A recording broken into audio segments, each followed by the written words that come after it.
আর বাড়িতে দেখলে অনেক ধরনের শাক হয়ে রয়েছে। আজকে কিছু শাকও তুলে নেব। দেখো নটে শাকগুলি অনেক ভালো হয়েছে।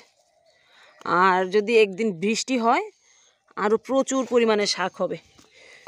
তো দেখো আরও কয়েকটা ধনেপাতা রয়ে গেছে, আজকে কয়েকটা ধনেপাতা নিয়ে নেব। দেখো কত সুন্দর হয়ে রয়েছে ধনেপাতাগুলি। আর দেখো এখানে বিনস গাছেও কয়েকটা বিনস হয়ে রয়েছে। গাছগুলি তো তেমন ভালো হয়নি, তারপরেও কিন্তু দেখো কত সুন্দর বিনস হয়ে রয়েছে।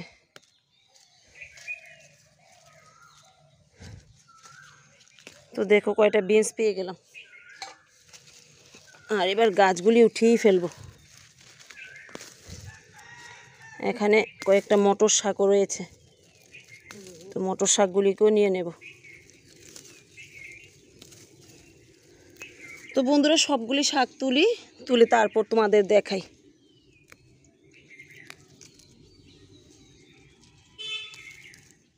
তো দেখো বন্ধুরা অনেকগুলি শাক পেয়ে গেলাম।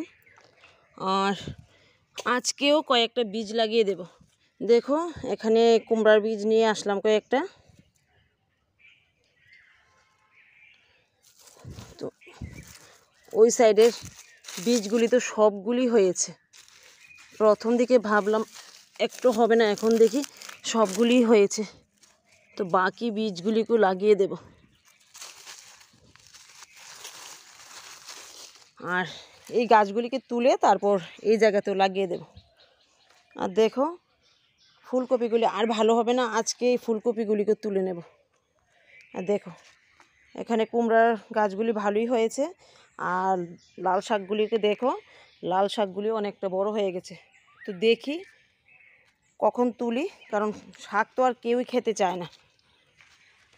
আর দেখো দুইটা টমেটো একদম লাল টুসটুসে হয়ে রয়েছে। এই রকমভাবেই তুলতে চেয়েছিলাম বন্ধুরা, কিন্তু বানরের যন্ত্রণায় পারি না। তো এখান থেকে দুইটা টমেটো পেয়ে গেলাম। আর দেখো নতুন গাছে বেগুন হলো। বেগুনগুলি দেখো ভালোই হয়েছে, কিন্তু দুইটা বেগুনও নিয়ে নিলাম এখান থেকে। ওই গাছগুলি তো আছে, আজকে আর নেব না। তো দেখো আর কি কি তুলি।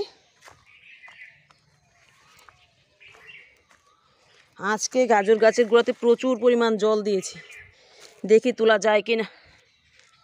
আর বন্ধুরা দেখো আজকে কিন্তু গাজরগুলি তোলা যাচ্ছে, তবে গাজরগুলি দেরি হয়ে যাওয়ায় এখন কিন্তু আগের মতো টেস্ট লাগে না, মানে মিষ্টিটা কমে গেছে, একটু ফ্যাকাশে ফ্যাকাশে লাগে।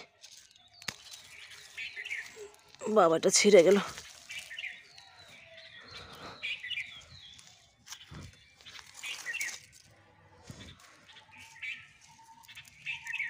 তো দেখি কতদিন পাই। আজকে মাটিটা কিন্তু নরম হয়েছে, অনেকটা জল দিয়েছি। তো এই কয়টা নিলাম, বেশি নিলে নষ্ট হয়।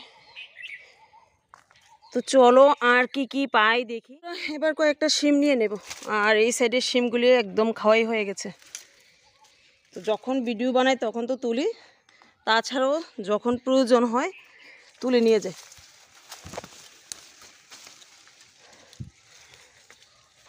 আর এবছর কিন্তু ভালোই শিম হয়েছে।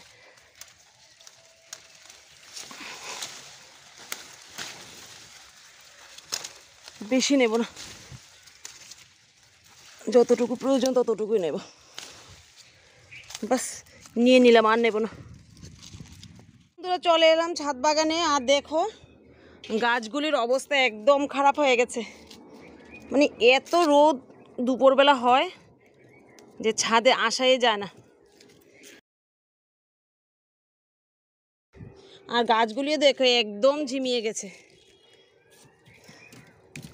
জানি না এভাবে কতদিন রাখা যাবে। প্রতিদিনই কিন্তু জল দিচ্ছি, তারপরও এরকম অবস্থা।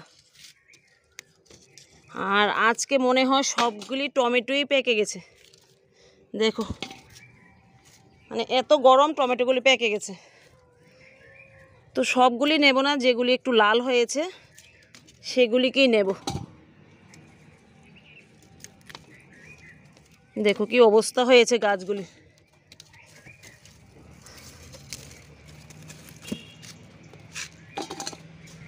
আজকে অনেকগুলি টমেটো পেয়ে যাব। দেখো বানর খেয়ে কি অবস্থা করে গেছে। পাকা টমেটো দেখলে তো খুবই খুশি হয়, আর বেছে বেছে পাকা টমেটোগুলি কিন্তু খায়। দেখো প্রায় সবগুলি টমেটোই পেকে গেছে।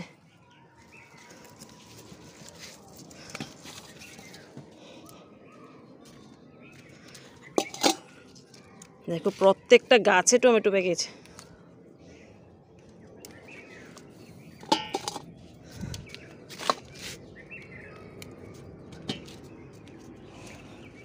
এত টমেটো হয়েছে যে আমার ফ্রিজের নিচের যে ডিবিটা একদম কমপ্লিট ভর্তি হয়ে গেছে।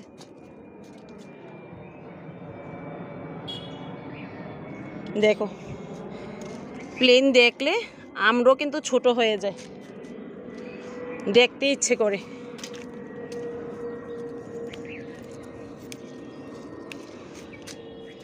তো এখন টমেটোগুলি তুলবো, তারপর একটু জল দিয়ে দেব। দেখো কতগুলি টমেটো হয়েছে, আর টমেটোগুলি তো একটু বড়, ওয়েটটাও অনেক হয়েছে। তো একটা বেগুনও পেয়ে গেলাম। তো বাকি টমেটোগুলি দেখা যাক কালকে তুলতে পারি কি না। এগুলি বেশি একটা লাল হয়নি, থাক। তো চলো আজকে কী কী তুললাম তোমাদের দেখাই। তো বন্ধুরা দেখো প্রতিদিনের মতো আজকেও অনেকগুলি শাকসবজি পেয়ে গেলাম। তো দেখো অনেকগুলি গাজর পেলাম, বেগুন পেলাম, শিম পেলাম, কয়েকটা বিনস পেলাম, প্রচুর পরিমাণে টমেটো পেলাম, 2টা ফুলকপি পেলাম। ফুলকপিগুলি তেমন একটা ভালো নয়, তো ভাজা খাওয়া যাবে, ফেলবো না। আর দেখো শাক পেয়ে গেলাম, আর কিছু ধনেপাতা পেয়ে গেলাম। তো বন্ধুরা আমার কিন্তু প্রতিদিনের খাবারটা এইভাবে চলে যায় মোটামুটি। তো তোমরাও এই বাগান করো আর আমার মতো অর্গানিক খাবার খাও। ঠিক আছে, আজকের মতো এখানেই রাখছি। দেখা হবে আগামী দিন আগামী আরেকটা ভিডিওতে।